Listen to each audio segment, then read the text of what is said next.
Hi everyone, welcome to Homerino Collectibles, where today I'm going to take a look at the Marvel Legends Punisher from the Man-Thing Build-A-Figure wave. So this is the TV series version of the Punisher as seen in Daredevil, and this thing is pretty damn cool, I have to say. I am a massive Punisher fan, it's my favourite Marvel character, and it's really fantastic to see that the figure did not turn out like this. Here you can see on this picture, one of the prototypes, it actually looks kind of comic bookish, and then if you flip it around to the front right here, you can see that it does actually look quite realistic in there. We'll obviously go over that a bit more detail in a second, but here you can see everyone else in the wave and the Build-A-Figure itself. Then we have a little bio of the figure, so let's go ahead and get this thing open and take a closer look. And here he is out of the packaging on the right there. And on the left, we have the only other Marvel Legends live-action Punisher figure. This is the Toy Biz figure, and it's actually one of my favourite Marvel Legends figures. So here we have the 90s Jim Lee style Punisher. You may have this figure if you don't have the other Toy Biz Punisher. They both stand just over 6.5 inches tall. I do like this guy better. He comes with more accessories, an interchangeable head. I just think that this is an overall better figure. But then coming over to this guy, he is smaller and he's even stood on a base right there. But, you know, he does come with a base. He does come with some other accessories as well. But just for me, the kind of leather or, you know, fake leather cloak that he comes with, and also the fact that it's just the movie Punisher, I just absolutely adore that movie. This is still the better figure for me. Obviously, the likeness isn't all that great, it isn't all there. You know, obviously the paint and everything on this guy is so much better. So if you're going for just overall looks of the figure, I think that this is better.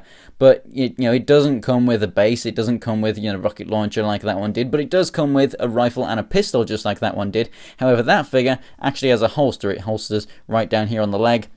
I would have loved that with this figure. This is very nice and thin and pliable, which obviously means that if they put a holster under there, that could definitely have been hidden and wouldn't be kind of a hindrance to any of the figure's articulation or anything, but they didn't go ahead and do that.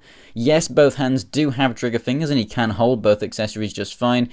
But if you did want to maybe hold the rifle in both hands at the same time or something, then you've got to find a different place to put this gun. I would have definitely preferred a holster. Now, in terms of the likeness of the head sculpt, I think it's the worst out of these Netflix ones. I definitely think that it could have been much better. Yes, it's better than the prototype image on the back of the box, but it's still not as good as the others, to be honest. The paintwork is really good. The gradients of the hair there, and then you've got the stubble, how that's done. That looks really good. Honestly, the best stubble from Marvel Legends, I think. Very realistic indeed. The mark on his nose there and the eyes are done really well. But I just don't think it has as good a likeness of the actor as some other Marvel Legends as of late. The paintwork on this skull on the chest is really nice inside there.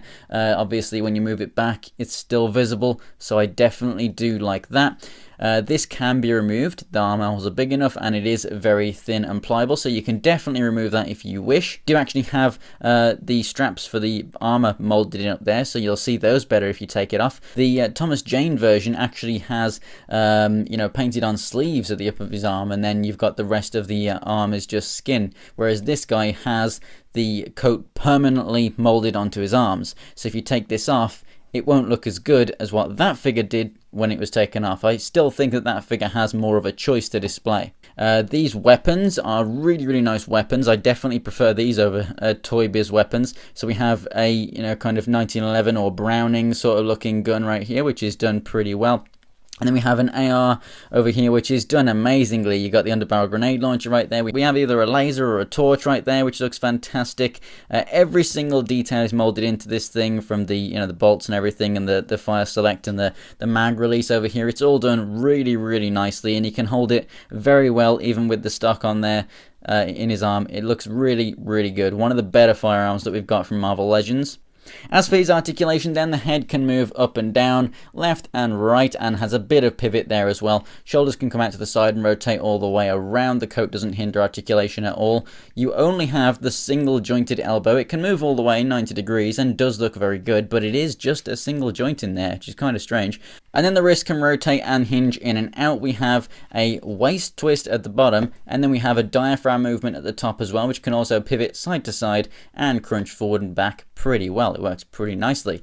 The hips move out to the side, forward, back, rotation in the part of the thigh, double jointed knees right there, and the feet can move up and down, and we have and ankle pivot.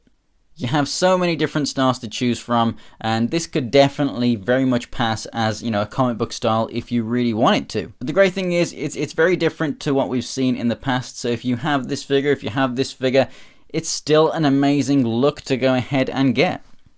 Whether you've watched him in the show or not, I actually haven't seen Daredevil to the point where Punisher even enters yet, and I love this figure because I'm a massive Punisher fan. So if you're into the character, this is still a great figure, and I definitely do recommend it. So thanks for watching, guys. If you enjoyed the video, go ahead and give it a like, and if you want to see more from my collection, go ahead and check out my Instagram and Twitter. It's Homerino123, and the links are in the description below. If you want to go ahead and check out other videos in my collection, there's some links on the screen right now, and for more Marvel Legends, go ahead and subscribe.